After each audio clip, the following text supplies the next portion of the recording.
we've got going on at MCR Pathways and how you guys can get involved supporting young people in your local communities. We are very lucky at MCR to already be supported by a couple of member bodies at Scottish Engineering. Obviously, Collins being one where Fiona's from. We've got Edrington as a member who we've got a wee video with that I'll play kind of halfway through my presentation. We've also got Babcock and we've got a number of others as well, which is really good. So in this presentation, I'll cover a little bit about who we are, our background, the type of young people we support and the difference that the programme makes for them. I'll also cover a little bit about what's involved in mentoring and what it looks like and kind of the benefits for everyone involved and stuff like that.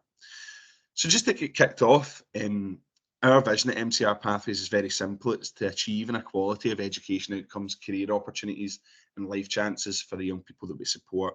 And we've got two different groups of young people. So we've got our care experience young people who the programme was initially designed to support back in 2007. And we also now have a group 2 young people who are just generally young people who are experiencing a barrier to their education. And that could be a number of different things. It could be a young person that's a young carer. It could be a young person that's experiencing alcohol or drug challenges at home. It could be just generally a young person that's experiencing a little bit of sort of confidence issues and that type of thing. But the journey for both those groups is the exact same once they're on this sort of programme, and we support them to hopefully go down a positive route when they leave school, whether that's onto formal employment, onto an apprenticeship, onto college or university. And the main way that we do that is through sort of one-to-one relationship-based mentoring. So people like yourselves or organisations like yourselves that can allow their staff time to get involved in supporting a young person. And mentoring is a cracking thing. Fiona and I both do it. Myself, I do it in Hill Park. And as we go through the kind of presentation, I'll speak a little bit on my experiences as a mentor as well on the south side of Glasgow. So I've got some studies to show you very briefly. I promise you this is the last of the numbers in my presentation after these 2 slides. But these really highlight the difference that a mentor makes to the young people in our programme. These were both from the same academic year, the first of which was a Scottish Government study, which basically compared care experience young people against the national average. And it found that there was a massive difference when it comes to attainment and staying on rates. But the difference that an hour a week makes is massive. This was, as I said, from the same academic year, and it compared mentored care experience young people against the national care experienced average. And it found that when it comes to retention rates and attainment rates, the ScotSense survey, I should say, that there was roughly a 30% jump when it comes to staying on rates and getting a level 5 qualification, and then a 20% jump when it comes to young people going along to a sort of positive destination when they leave school, which is an absolutely massive difference. But we wouldn't get any of these numbers if it wasn't for confidence and young people feeling confident in themselves. And that's what we're all about, is supporting our young people to kind of feel good about themselves and feel like they're able to sort of use and find their skills and their talents and lean on them to go down that positive route. And this next slide really highlights that these are quotes from all over Scotland, from young people that have been on the programme. And if you were just to pull out the kind of highlighted words, we've got a young person from Holyrood in the top left that sort of said that having a mentor was the thing that kept them on in school and improved their confidence, and that they wouldn't have stayed on if it wasn't for their mentor. Similar sort of theme from Edinburgh in the top right, a young person that had every intention of leaving school but was made to feel smart and made to sort of believe in themselves. A young person from Ayrshire in the bottom left, again, had no confidence but was made to believe in himself. And lastly, another one at Lochside that was sort of ready to leave school, but through having their confidence increased by their mentor, decided to stay on. So that's the big thing for us. A lot of the time people think that with mentoring, you need to come on and kind of be a teacher and that type of thing, but that's not the case at all. It's just about confidence building to make sure our young people feel good about themselves. This wee video kind of highlights Jack's experience. As I mentioned, he's a mentor with us from a member body in Scottish Engineering. He's from Edrington. We're very lucky to get the support from Edrington. We have a number of their senior leadership team, including Scott McCroskey, who's actually the CEO there, as a mentor.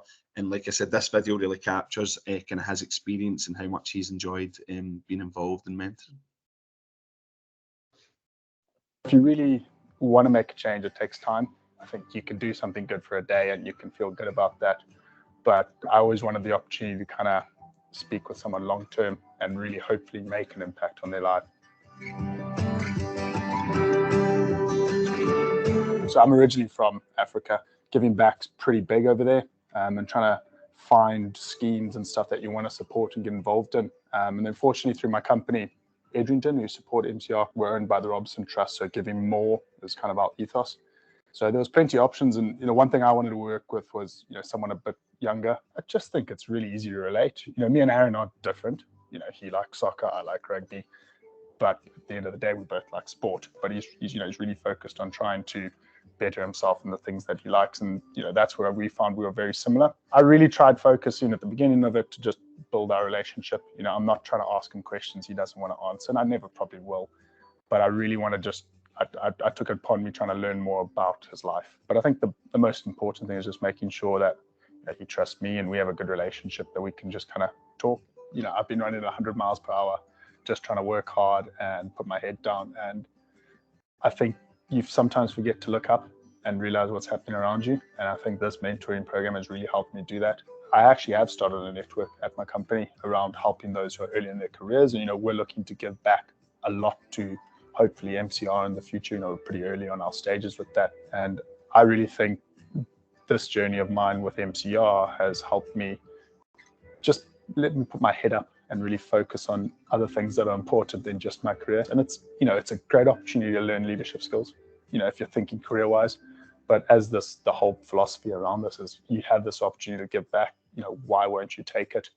And if you are on the fence, there's heaps of people who are mentoring, there's heaps of advice out there, and you really can get a good steer of what the relationship would be. It really is just a conversation. So I just take the first step. I think that was kind of my battle, was just kind of clicking that sign up form online. And since then it's been, so easy and so helpful.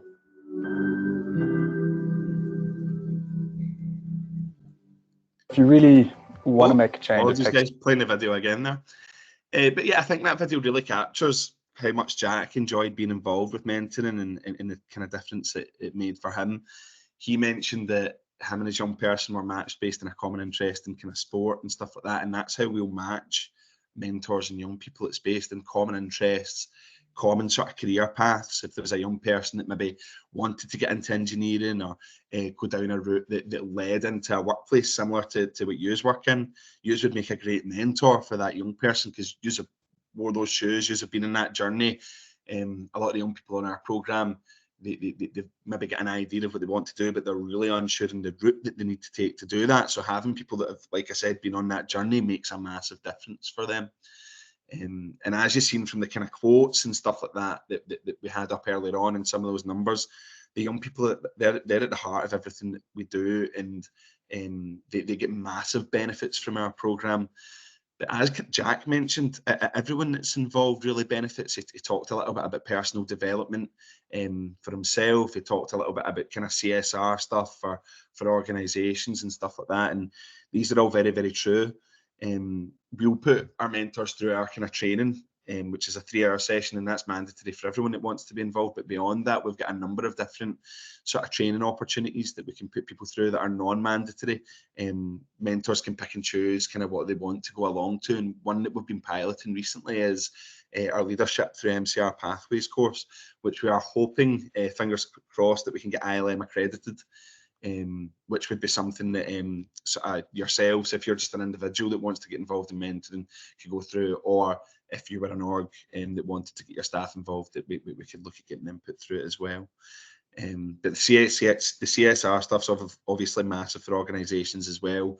And with that, we can kind of report back. If you were to allow your staff to get involved, we could kind of let you know the number of hours that your staff have kind of given to young people over like a kind of school year or over a term or whatever sort of short sort of burst up period you would like. We could let you know the sort of areas that you've covered, give you a kind of a rough idea of the scale of the programme and the support that you've given, even if it's just in your local authority that your workplace is based, or if it's wider across the West of Scotland or Scotland as a whole. I should mention that we're in 21 local authorities, but I should have covered that earlier on, and that covers all the way from kind of Oban up to Wick. There are a few that we're not in, but we're working to get into those as well. which would be really good. The kind of aim is to cover the full of Scotland with our programme. So this is what it looks like for the young people. I mentioned those two different groups of young people are Group 1, care experience young people, and our Group 2, young people being young people that are experiencing barriers to their education. And the only difference to the programme for those two groups is the way that they come onto the programme. Our Group 1 young people, we know about them in Primary 7 through CMIS, which is a school system which basically passes information about that young person on from kind of primary school up into high school, and we can support them with that transition. Our Group 2 young people, they're identified by the pastoral team in the school as a young person that could potentially get benefit from the programme, and at that point we will then approach them and ask if it's something that they want to be involved in. None of the young people in the programme are told that they need to do this. They're all offered the opportunity to be involved. They're all offered the opportunity to have a mentor, and then they say, yeah, I'll opt in, and they kind of go from there. Both groups of young people, once they're on board, they'll be supported by a Pathways coordinator. All of the schools that we operate in have an employed member of staff to deliver our programme. Some of you might have seen some news recently about Glasgow, where we have had our coordinator specifically employed by the council. As of next year, they are no longer going to be employed by the council, but the programme will continue in Glasgow. It is likely that we'll revert back to our old model where they'll be employed by us, but we're also looking at some sort of external funding opportunities. We're just basically ironing out the kinks with that one. So just in case anyone's seen that news and are thinking, oh no, it's not going to be in Glasgow anymore, that's not the case at all. The programme will be continuing there. With that support of the coordinator, those young people will go through group work in first and second year, sort of team building activities, and they'll be prepared to have that mentor that they'll be introduced to in third year, and they will have that one-to-one support from a mentor through from third year until the end of their time in school. We also put on employer experiences. We call them talent tasters, and they've been kind of exclusive to Glasgow for a wee bit of time. But we're hoping to expand it into other local authorities. Eastern Bartonshire are starting to pick it up now, as well as Argyll and Bute. The talent tasters are kind of bite-sized work experience opportunities for our young people in a kind of format that is accessible for them. For a lot of the young people in our programme, the kind of more traditional work experience where you go along to an auntie or uncle's place of work or whatever it may be, a friend of your mum and dad's workplace. They might not have that opportunity, so we'll put on days with some of our partners where they can go along, learn a bit of industry in a bite-sized format, and have a little bit of fun. A really good one that I always love to talk about, it's a wee bit different from kind of the engineering world, with the security firm that do security in Silverburn Shopping Centre. So if any of you have been to Silverburn, it's like a big kind of snake of a shopping centre. And the young people, they were split into two groups. One of them was up the stairs, manning the cameras with the headsets on. The other group were down the stairs, and they had the headsets on as well. And they had like a fake celebrity, and they had to get them from one end of the shopping centre to the other. And they could only move around the shopping centre if they get the go-ahead from the team upstairs. So they had to tell them, oh, you need to jump into the Sports Direct and go up the stairs and hide until this threat has passed you, and then you can go back down and go into the M&S or whatever it may be, and they had to get them all the way from one end to the other. And it was a really cracking day where they had good fun, but they also learned a lot about that industry and kind of how it worked, and what a day in the life for those people looks like. And as I said, obviously the young people that are on the programme, they opt in and volunteer to be involved, but they also feed back and totally develop the programme. We don't put anything into this programme without sort of consulting the young people that are on it at the moment, or our kind of advisory board of young people that have been through the journey themselves. This is what mentoring looks like for our mentors. I mentioned no experience needed. We don't need you to be a teacher, a social worker, anything like that at all. All we want our mentors to be is one good, positive, consistent adult that can spare an hour of the week to go into a school and offer a young person a little bit of confidence building advice, to make that young person feel valued and feel that they have the skills and talents to go down a kind of positive route. A lot of people think, like I kind of mentioned, you need to go into a school and be a teacher. That is not the case at all. I know I'm speaking to a lot of people that are involved in engineering, so you probably are very, very clever people, and you probably do have the skills to offer a little bit of academic support, and that is absolutely fine if you've got that, but don't feel any pressure or need to offer that kind of support. A story that I love to tell, out in South Lanarkshire, we've got an engineering partner called Scottish Engineering. They allow their staff volunteering time to get involved. I said Scottish Engineering, that's who I'm speaking to. Story Contracting they're called, sorry. And they allow their staff time to get involved in mentoring. And we were delivering a session very similar to this, and we had someone like Fiona that was already a mentor that came along to speak about their experience. And this guy's got a master's in engineering, like I can imagine a few of you do. And his young person came up to him one day and said he's really struggling getting prepared for his Nat 5 in maths, which in old money is like an intermediate 2 or a standard grade, or that sort of level of qualification for anyone that's not been in school for a wee while. And he was like, oh, bring the paper in next week. I'll sit and go through it with you. It'll be a scoosh. So he brought in the paper next week, and this guy that's got a master's in engineering took one look at it and didn't have a clue what he was looking at. All of that kind of level of mathematics had totally went out his head. So one thing led to another. He approached his coordinator in the school and said, my own person's struggling with this. Is there any way we can get him some extra support? And he ended up getting that extra support. So like I said, if you've got the ability to support a young person, so academically, that's great, but don't feel the need to if you're unsure or would prefer one of the sort of paid professionals to deal with that type of thing. The meetings take place for one school period a week in the school, and we can be flexible with that hour. And what we normally do is we'll try and work out an hour that suits you and suits a young person and stick with that. But if something comes up the odd week that means you can't make it that hour, but you want to change it to another time, we can have a look at the young person's timetable and see if we can fit it in. Over the course of a school year, the absolute maximum number of mentoring sessions you would do is 38, but that almost never happens because the young person might be off sick, the young person will probably be off for study leave, you might be off sick, you might have a holiday booked in, that type of thing. The average number, pardon me, is somewhere around 28 to 30 sort of mentoring sessions across the school year. And we asked that our mentors come on initially for a year, but ideally you come on, you love it, and you say, you know what, this is something I'm going to stick to going forward. And the only prerequisite beyond a PVG check, which we'll provide, is that you must be 21 or older to be involved in mentoring. This is the support that we'll have for you guys if you do decide to get involved, or if you do sort of decide to allow your staff to get involved in what we do. You can see Jack there in the middle playing a board game with his young person. All of our schools have a resource box that you can use in those early stages to sort of get to know that young person and build that relationship. A wee board game, something fun to play, to take the sting out of the situation a wee bit.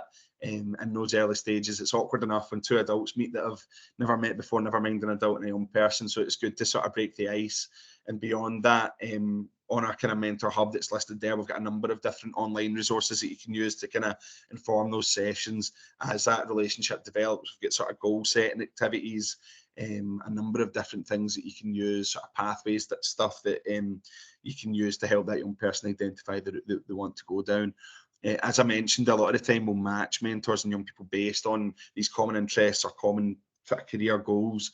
So it might be like I said, that young person wants to go down the route into engineering, and you guys maybe know some stuff that you would like to bring or activities that you would want to do with that young person, and that's absolutely fine. You don't need to stick to that sort of rigid sort of pathway that we set out, I guess, which is on that mentor hub. It's broken into 5 different stages, but there's no need to sort of rigidly follow that. You can let the young person lead some weeks, on other leads maybe other weeks I should say you can lead on the activities that you want to do. So we can be quite flexible that way.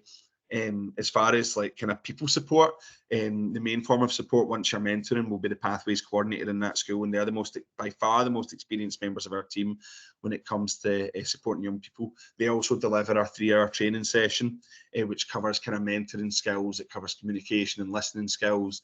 It covers ACEs, which is adverse childhood experiences. So you'll know the protocol if there was ever to be a safeguarding issue that's brought up. I know that's something that's maybe weighing in a couple of people's minds. I will say at this stage, if anything ever does come up of that matter, which is very rare, but if it does, we would never expect a volunteer to have to deal with that type of thing on their own. All we ask from you is that you pass that on in as much detail as possible to the coordinator. If you can't find the coordinator when you're doing your induction in the school, you'll find out where the child safety and protection officer lives, and you'll know their name. It's normally one of the deputy heads that takes up that role. So you'll know what to do in those kind of situations. And lastly, for the support, as far as people goes, we've got our mentor services team there available Monday to Friday 9 to 5 for a wee chat. They'll be the ones that get you through the kind of onboarding sort of processes. They'll do that one-to-one conversation with you, which sounds like an interview, but it's not. It's just an opportunity for us to learn all about you. So what you like, what you're good at, your career, your time at school. And as I said, we use that information to get you matched with a young person that will get the best from you as a mentor. And very, very lastly, on the sort of support, we put on coffee mornings and coffee conversations, which are opportunities for the mentor communities within those schools to kind of get together, have a chat about mentoring, bounce ideas off of each other and that type of thing. And we normally run them once sort of per term and try and get a minimum of 3 of them on across a sort of school year. So this is the next steps. If you are keen to get involved, I'll pop the link to the registration page in the wee chat box. I've already popped our YouTube in. I know that sharing a video over Microsoft Teams, the quality sometimes isn't too great. So you can check out some more case studies on there. There's some brilliant videos. There's a particular one called Emily's Story, which I normally use in these sessions. It's a really cracking watch, and it really highlights the difference that having a mentor made for Emily. Her mentor Elaine was brilliant up in St Margaret Mary's, so she was. And it's just a really touching video. But yeah, if you're keen and want to get involved, you can fill in that registration form. You'll then get contacted to book that wee one-to-one conversation, and at that one-to-one, we'll sort out your PVG, which we can cover the cost for, and we'll also get you booked on for your core mentor training. Once you've done all that, you'll be ready to match with a young person. And that kind of initial onboarding stage, due to the length of time it takes to get a PVG back, roughly takes around 6 weeks. Beyond that, once we're ready to get you matched, that sort of time between being ready to match and getting you matched with a young person can vary. If you could go to all the schools in the area that you're based in, chances are we'll be able to get you matched very quick, because we'll be able to find a young person that would get the most from you as a mentor. If you can only go to one school, it'll probably take us a little bit longer to get you matched, but don't feel that we don't want you. It's just try to find that young person that would, like we say, get the best from you as a mentor. Once we've got you matched, you would go into the school, sign a wee volunteer agreement form, and we would give you your induction, and then that would be you ready to sort of mentor for that initial year. But as I said, ideally, you come on, you love it, and you want to be kind of involved long-term going forward. Thank you very much, guys, for listening to my wee presentation. I've got a QR code there. If you're kind of on the fence or unsure, or want a little bit more information potentially about partnerships and how your place of work can support us, you can scan that. I'll send a wee email out later on to everyone that's sort of scanned, and then we can move forward from there. But even if you're just an individual that's unsure and want a little bit more information, feel free to give that a wee scan. And then we can see how we can kind of support you to get involved. But as I said, that registration form's there. If you're really, really keen and you want to get involved, we would love to have you, and you can fill that in to kind of get kicked off. And just before I open up the room to questions, like I mentioned earlier, we've got Fiona here from Collins, who are a member here at Scottish Engineering, and Fiona's mentored with us for a wee while now. And I'm just going to give Fiona the floor just for a wee minute to talk about her experience as a mentor, and kind of how much she's got from being involved. Sure. So I've really enjoyed being a mentor. Been doing it about 2 years now. That's been through 4th year sort of exams and studying and things like that. On to 5th year, which has been more exams, more studying, but then applying for apprenticeships, applying for college. And it's been great to be able to support someone through that journey and just kind of build their confidence, to let them sort of get to that stage where they're doing that. I think it's difficult enough being at school and deciding what you want to do without having other stuff outside of school going on as well. So I've really seen the difference it's made to my young person having someone to just talk to consistently every week. I've been really well matched. My young person's interested in engineering, so they're off to hopefully do electrical engineering, which is absolutely brilliant. And I'm really, really pleased that they've got to that point. The MCR training has been really good for me, like the webinars and things, especially this year with them leaving school. There's a sort of booklet and things on the hub, and I've been able to use that to answer their questions and really sort of support them and be there for them in this part of their journey, which is kind of difficult thing, applying for things, writing CVs and things like that. There's lots of guidance from MCR that's helped us with that. For myself, I went from being quite a technical engineer to being an engineering manager with really not that much people training. And I think the mentoring, it's helped me learn, how to listen better and how to support someone and what a difference it can make when you sort of take that time to support someone and understand what's going on with them, and you can see what a difference it makes to someone and how much it helps them just being there for them.